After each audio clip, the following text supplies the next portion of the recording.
ഇന്നുണ്ടല്ലോ കടലയും പഴമൊക്കെ വെച്ചിട്ട് കുറേ നാൾ മുമ്പേ ഡിമാർട്ടിൽ നിന്നുണ്ടെന്ന കടലയായിരുന്നേ. അപ്പോൾ കടല ഒരു ഭരണിയിലിട്ട് വെച്ചിട്ട് കുറേ നാളായി. ഇനിയും അത് ഭരണിയിൽ കണ്ടു കഴിഞ്ഞാൽ പിന്നെ എൻ്റെ കഥ പോകുന്ന വഴി ഉണ്ടാവില്ല. അപ്പോൾ ഇന്ന് ഞാൻ വിചാരിച്ച് എന്തേലും ഇത് വെച്ചിട്ട് പിള്ളേർക്ക് എന്തെങ്കിലും ഒരു സ്നാക്സ് ഉണ്ടാക്കി കൊടുക്കാമെന്ന്. അപ്പോൾ ഏറ്റവും എളുപ്പം തോന്നിയിട്ടുള്ളൊരു കാര്യമാണ് ജ്യൂസ്. ഷെയ്ക്ക് അല്ല കേട്ടോ ഇന്ന് അടിക്കുന്നത്.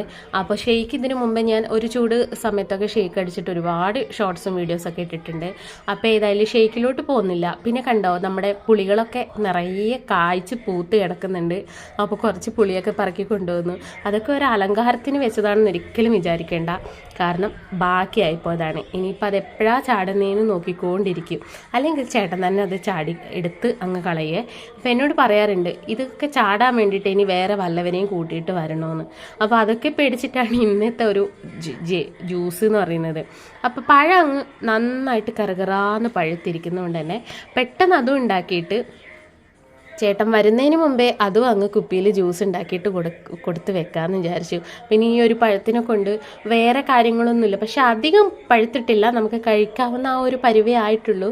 പുറന്തൊലിയൊക്കെ കറുത്താൽ എന്നാലും ഇനി ഇതിപ്പോൾ 2-3 ദിവസമൊക്കെ വെച്ച് കഴിഞ്ഞാൽ അതങ്ങനെ മോശമായി പോകും. അപ്പോൾ അങ്ങനെ കളയുന്നതിന് പകരം വല്ലതും അകത്ത് ചെന്നാൽ നമുക്കും കൂടി ഒരു പ്രോട്ടീനല്ലേ. അപ്പോൾ ഇന്നത്തേന്ന് വെച്ചാൽ കടല വറുത്തിട്ട് കുറച്ച് അങ്ങ് എക്സ്ട്രാ എടുത്തു വെച്ച് വേണമെങ്കിൽ ഇവർ കഴിച്ചോട്ടെ എന്ന് വിചാരിച്ചിട്ട്. അപ്പോൾ ഒരു 4 പഴം, നല്ല പഴമാണ് ഇവിടെ കിട്ടുന്നത്. അപ്പോൾ കുറേ നാളൊക്കെ വെച്ച് കഴിഞ്ഞാൽ അതങ്ങ് ഇതായിപ്പോവും. അപ്പോൾ ഏകദേശം കളയാനാവുന്നതെന്ന് പറയുമ്പോഴും മാത്രം ഞാൻ സത്യം പറഞ്ഞാൽ എടുക്കാറുള്ളൂ. പിന്നെന്തോ നേരത്തെ കണ്ടതുകൊണ്ട് കാര്യമായി. അപ്പോൾ ഈ ഒരു കടല ആദ്യം ഞാൻ എല്ലാം അതിൻ്റെ ചൂളിയൊക്കെ കളഞ്ഞിട്ട് എല്ലാം കൂടി ഒന്ന് മിക്സിയിലിട്ട് പിന്നെ പഴവും എല്ലാം കൂടി ഒന്ന് ചെറുതായിട്ട് അരിഞ്ഞിട്ട് ഈ മിക്സീൻ്റെ ജാറിലോട്ട് ഇട്ട് കൊടുത്തു. പിന്നെ പാല് രാവിലെ തിളപ്പിച്ച് വെച്ച പാല് തന്നെ ഉള്ളതുകൊണ്ട് പാലിൻ്റെ ഒരു ടെൻഷനില്ല.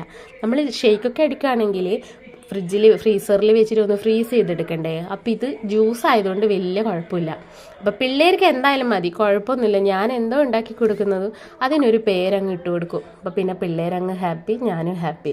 അപ്പോൾ ഇനിയിപ്പോൾ എനിക്ക് ടെൻഷനില്ല. അല്ലെങ്കിൽ അവർ പറയും അമ്മ ഞങ്ങൾക്കൊന്നും ആക്കി വെക്കാതെ പരിപാടിക്ക് പോയെടുത്തുനിന്ന് കഴിക്കില്ലേ, അപ്പം നമ്മളെന്തോ കഴിക്കുന്നു. അപ്പോൾ ഇന്നത്തെ ആ ഒരു ടെൻഷൻ അങ്ങ് വേടാം. അപ്പോൾ പിന്നെ ജ്യൂസൊക്കെ ഇതാ അരിഞ്ഞുകൊണ്ടിരിക്കുന്നു. ഞങ്ങളുടെ പുതിയ മിക്സിയാണ്. കഴിഞ്ഞ ഇതിലൊക്കെ ഞാൻ പറഞ്ഞിട്ടുണ്ടായിരുന്നു മിക്സീൻ്റെ കാര്യത്തെക്കുറിച്ചിട്ട്. പക്ഷേ കുഴപ്പമില്ല കേട്ടോ, നല്ല മിക്സിയാണ്. ഇനിയിപ്പോൾ ഇതിലോട്ട് കുറച്ച് പഞ്ചസാരയും കൂടെ ചേർത്ത് കൊടുത്തേ, അത് പറയാൻ വിട്ടുപോയി. പഞ്ചസാര ഇല്ലെങ്കിൽ പിന്നെ ജ്യൂസ് കുടിക്കാൻ പറ്റുമോ? പറ്റില്ല, എനിക്ക് പറ്റില്ല മധുരമില്ലെങ്കിൽ. അപ്പോൾ പാൽ ഒഴിച്ചു കൊടുത്ത് നന്നായിട്ട് അങ്ങ് അടുപ്പിച്ചെടുത്തു. അപ്പോൾ ഇനിയിപ്പോൾ ഓരോ ഗ്ലാസ് ഉണ്ട് ഓരോ ആൾക്കാർക്കും കുടിക്കാൻ വേണ്ടിയിട്ട്. അപ്പോൾ നിങ്ങളെ കാണിക്കാൻ വേണ്ടി മാത്രമാണ് കേട്ടോ ഈ ഒരു ഗ്ലാസ്സിൽ ഞാൻ ഒഴിച്ച് വെച്ചത്.